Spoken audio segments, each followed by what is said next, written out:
to deal with those issues holistically, i.e., you can't say, for example, oh yeah, well, I'm here only to support with your loneliness. Can I do few things in order to help you that you are not any more isolated? Whilst you are clearly seeing that the priorities for those individuals could be some practical help. For example, with their asylum or the length of their asylum, communication with their solicitors, making photocopies, you know, as simple it may sound, scanning their documents, bringing their medication from the pharmacy, renewing their health certification, food poverty in times, transport to their appointments, making phone calls and translating their documentation, which are very important to them.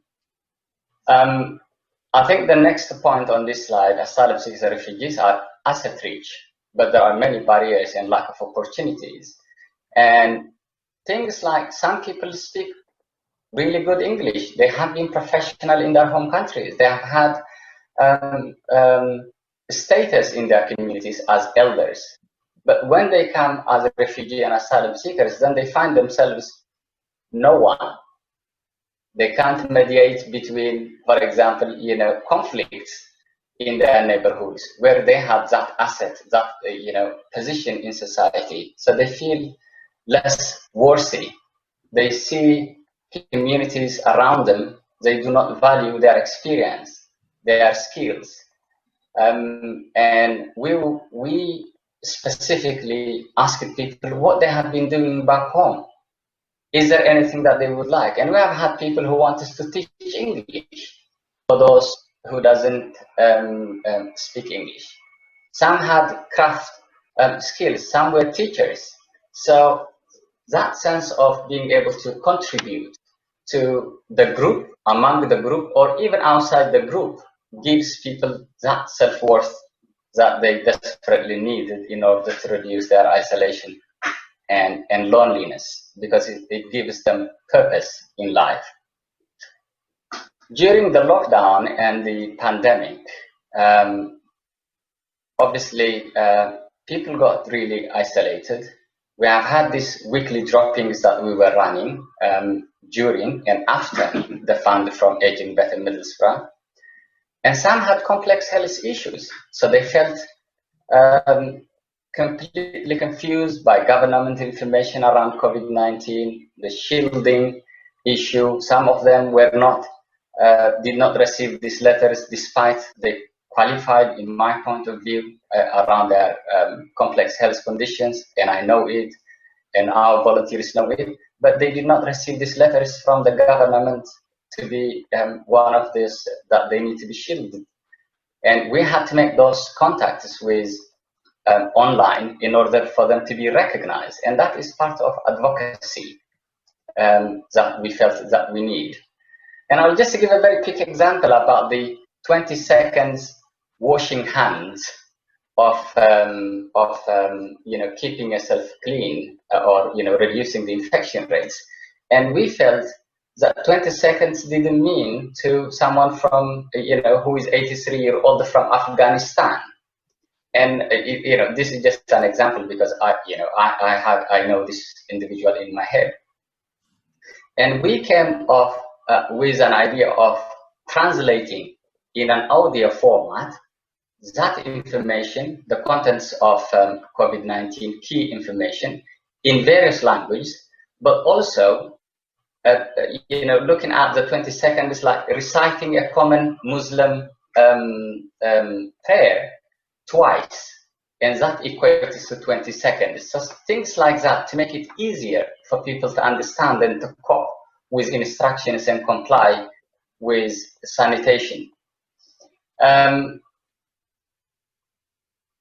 Needless to say, we have to also be very careful of our volunteers and staff from getting the infection whilst doing the crucial support to individuals who are, vulnerable and staying at home, delivering food and passing on information, giving them hand sanitizers in their individual, but looking at their well-being and making contact.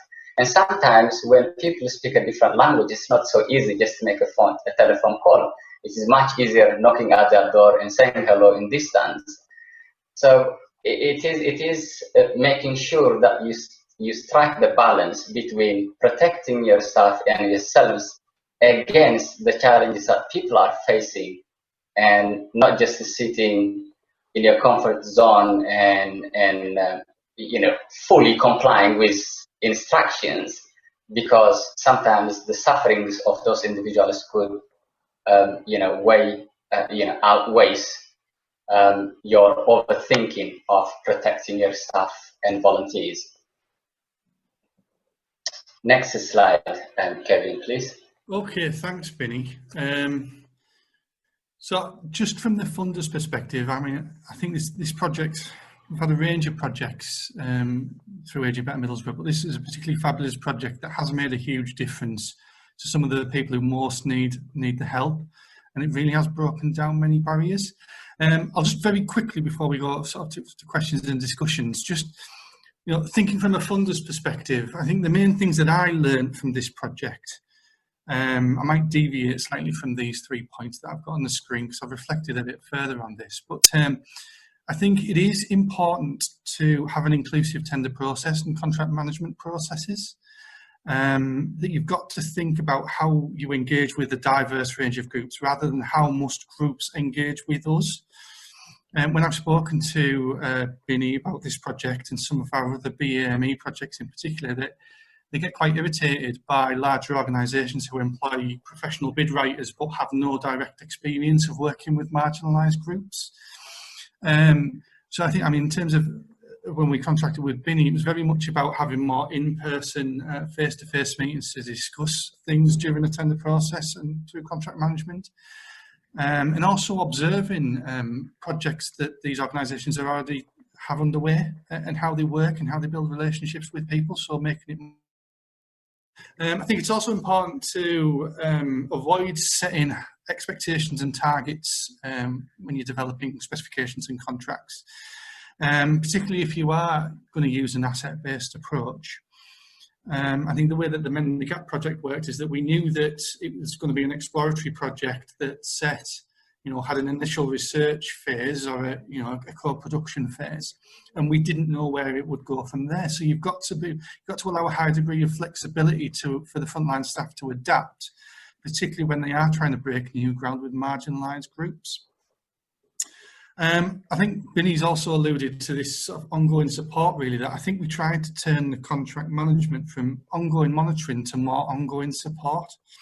So I think if you do want to work with grassroots organisations, you want to be helping and supporting. And that can be things from understanding contractual requirements around finance, to managing the project to some degree. So you're collaborating in a project management way. So you're supporting people like Binny who are on the front line to develop the project and plan, certainly when you're trying to respond flexibly to the needs of beneficiaries. And then also supporting great organisations like IPC to get the word out about what they're doing, so helping them gather learning and disseminating it. So, Binny's got fabulous experience and stories to tell about the work of the project, but doesn't necessarily have the time to sit and turn that into a learning report that funders might read. So we feel as a programme management team for Aging Better that we can support that. We can help Binny get the word out at conferences like this. And then the final point, really, which I don't have on here, which I think is the crux of the matter for the success of a project like this, that the success hinges on staff and volunteers' ability to build relationships and break down barriers with the groups that they're trying to support. So, in order to be able to do that, you've got to work with organisations who have experience and understanding of the complexities of the different groups involved. And you have to be patient in order to build trust. So with the Men in the Gap project, we initially contracted for 12 months, but actually it took Binny and the project 9 to 12 months to build a relationship and trust with the people he was working with. So we then needed to adapt and extend so he could go on and do the other work that we knew he wanted to do. And and also building trust and relationships, it's important that organisations like IPC remain independent from local authority and government and be seen to be independent. Vinny's told me lots of stories about if you are seeking asylum or you have refugee status, that you naturally, for good reason, have suspicion of local authority or government because it'll be linked to the benefits that you receive or the housing accommodation that you're in. So you've got to remain to be seen independent and really supporting people and fighting their corner rather than holding them to account like the local authority may be being. Okay, so we're going to stop talking because we've only got a couple of minutes left. Yeah. So Siobhan, have we got any questions for Binny in the chat? No, there's no questions. I think there's some points raised from disabilitystockport.org.uk that it's a really important point that people aren't abandoned, and the best message to funders is that you know, they just went out and did it and worry about funding later. But no actual questions. We've got a couple of minutes to go. Okay. I'll maybe pose a question to Binny then, just in the last minute and a half.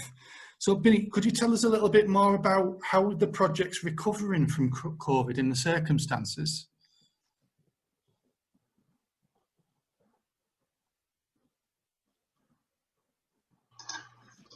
Yes, okay. So we had a pause of not doing any physical activities, such as running the workshops.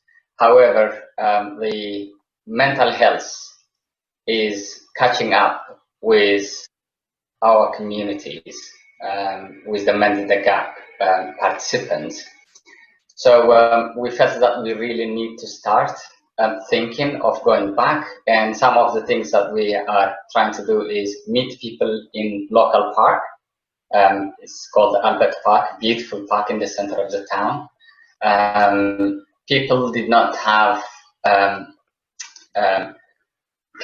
their confidence has been knocked down after being closed behind doors for so long.